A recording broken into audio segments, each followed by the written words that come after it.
basically I've had tonsillitis, and I honestly think ever since I've had tonsillitis, I've had so much gratitude to life and being able to eat, like even just swallow and move my body again. If any of you guys are feeling like in a bit of a fuzz, not feeling 100%, and this is so much easier said than done, I am aware of this because I am sometimes the worst for this, is move your body. Move your body in whatever shape or form, whether that's stretching, yoga, gym, walk, like literally walk round somewhere, whatever it is, for at least 10 minutes and tell me that you don't feel good. Because now it's spring, my head is like so much happier because it's seeing sunlight and it's seeing a blue sky. Like genuinely feels so much better. And I was umming and ahhing all afternoon and I could have slobbed in bed, and I thought, no, I'm gonna go on a walk. So I'll put my little footage in of my little walk that I went on. But if you needed a sign to just have a wander with some headphones on, music, podcasts, or even just take it all in, this is your sign.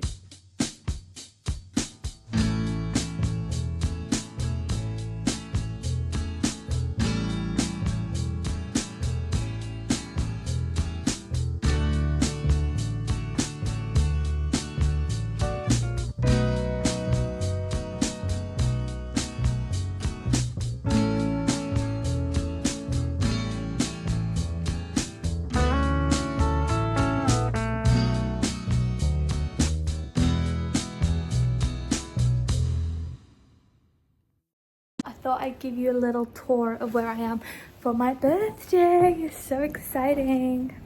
There's Harrison there walking. So this is the little area. Let me show you it. We've got a little hot tub. Walk down the stairs without breaking my neck.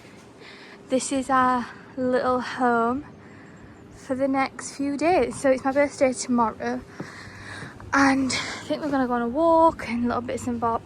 I will put all that in. And look at all the balloons, the banners.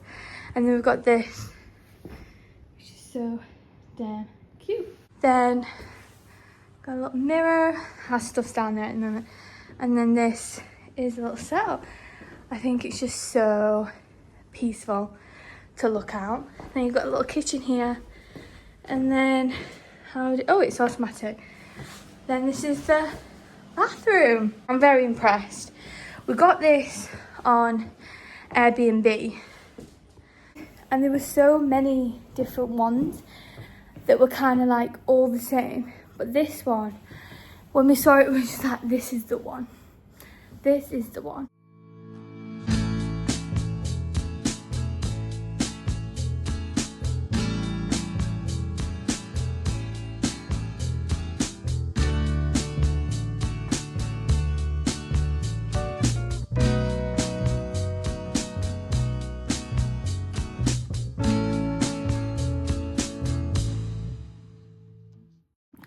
I've had to come on the vlog. I've had to come and share the emotional distress I've been in. I've just finished. Yeah, this is 2026. I've just decided to watch this. I've just finished One Day. Now, before you all sit there and go, Dizzy, 2 years ago. Yeah, 2 years ago when it came out, everyone was saying you need to watch One Day, you need to watch One Day. And then obviously it got to the ending and everyone was like, you just saw things on TikTok. Everyone was saying how sad and distressing it was. And they were right. It is, oh. Why haven't I watched it sooner? Like, if this happens again and I'm like late to the party again, and like, please just someone tell me. Just say, Daisy, this is like a one-day situation. Because genuinely, yesterday I was doing like some stuff on my laptop and I thought, what can I put on? And I came across it and I thought, because it said that I'd watched episode 1 and 2, and I just obviously clearly just didn't get into it. I thought, do you know what, I'm just going to try it again. I get the general grasp of like the first episode and second one because I watched it like years ago. And then I got like really into it, and it has ruined my day. I am ripped to pieces. And the thing is, this one day is not something that I would watch. Like, this is what I'm trying to get people to understand at the time. It is not something that I watch. Like, I've done the Me Before You. I've done After.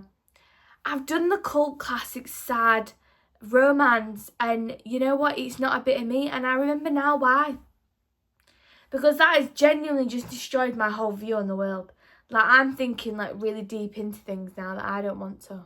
So I'd share some things that I've been reading at the moment, because I haven't sat and like literally talked about books to anyone in ages, so you're copping for it. But I thought I'd share just my favourites that I've read. So the whole of March was the biggest flop ever. I can't lie, I hated all the books that I read. I really didn't enjoy most of the books that I read, apart from one, so I'm going to share that with you. I'm hoping April is going to give me some sort of, I don't know, reading book fairy, because I am just finding it hard to just keep into it. Book that I'm reading currently, which I'm going to show you, I'm loving. We'll talk about it, and I'm back in the swing, and I'm hoping it stays that way. The book of March for me was The Honeymoon. It was giving White Lotus but thriller vibes. I thoroughly enjoyed this. I've never actually read Gemma Rogers before. I don't know why I went for this. I love like books about weddings, which I need to read The Wedding People, I think. Anything to do with like exotic holidays, I'm there. I just love that sort of setting. Basically set on the day before they go on the honeymoon and they're at the wedding, and she ends up seeing her husband basically messing around with one of the bridesmaids. So then she's like, I'm not having this, queen, I'm gonna go on holiday. So she went on holiday to her honeymoon, and then she's thinking, oh my god, is he gonna turn up, is he not gonna turn up? He ends up turning up, but like secrets start to come out, people start to get involved, she has like, there's a little bit of a fling involved. It is just fun to read. And also, it doesn't all just happen on the honeymoon. That the last couple of chapters, they're back home, so you get a proper good ending to it. So if you need like a funky, shake it up, let's read a different type of thriller, defo would read that. If anyone watched my videos last year, I did a big book haul when I came home, and I bought this book probably last summer, so I've not even had it a year, to be fair. And everyone has been saying, Daisy, you need to read this, Daisy, you need to read this. And I've just been like, I just don't think it's gonna be a bit of me. I think because I have this like mindset that I don't really do romances, but then I do. Like, I just find I've been so disappointed in the past. I'm so worried that I'm gonna read a book that's gonna make me just feel weird, and like, it's a very specific type of romance I can only read. And even my friend was like, when she was telling me to read this, she said to me, I was actually quite worried that you weren't going to like it, because I thought I put all this thing into this, you know, this book, and like, would you even like it? So here we are, star of the show. We have finally Binding 13. Why? I don't know why I do this. I just need to stop overthinking choosing a book and just literally choose a book and roll with it. But Binding 13 is definitely a book that I think we all should just read and try. Like, I'm not saying it might be everyone's cup of tea, because it probably isn't, but I think everyone needs to at least try it, because I'm a thriller girl. I love my contemporary fiction. I feel like this is just stun. It's not like thriller. It's not like a thriller book at all. But what I like about this is you go between Johnny and Shannon's life. So up until now, they're only just really like connecting, but which I don't want that to put you off, because obviously but this whole bit that I've read is pure just story, and it's building the characters, and like you're getting to know who Johnny is, what his background is, what his life is, and exactly the same with Shannon. And I think it's so important compared to just like throwing two people together, you know, they're lusting for each other and then they're toxic. It's not like that. It's not like that. And do you know what? It's refreshing. It is so refreshing. Before you read this, definitely check the triggers, because there are some things in there that can be a bit like, don't just dive into this thinking like, oh, it'd be fine, it's just a cute little romance, because there are some bits in it which are quite hard to read. It's something to be mindful of, because Shannon's story is quite dark, and Johnny, he just kind of does his thing. It moves on to other characters like Shannon's brother and Johnny's friends, and like there's so many different stories. I'm not that bothered that it's kind of thick.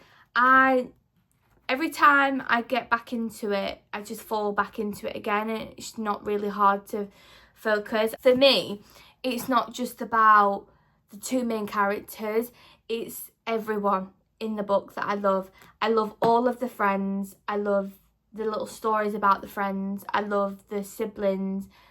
It's just fun. Something just very niche and very different about this romance story, for sure. And apparently it's going to be a TV show, which I really hope is as what I picture in my head and all the characters are, because there's so many characters that I really love, which is a big statement for me as well. Like, I'm quite funny about characters. I really just hope they don't ruin my favourite ones. In particular, Gibson. Can easily go wrong. A lot of pressure to the producers.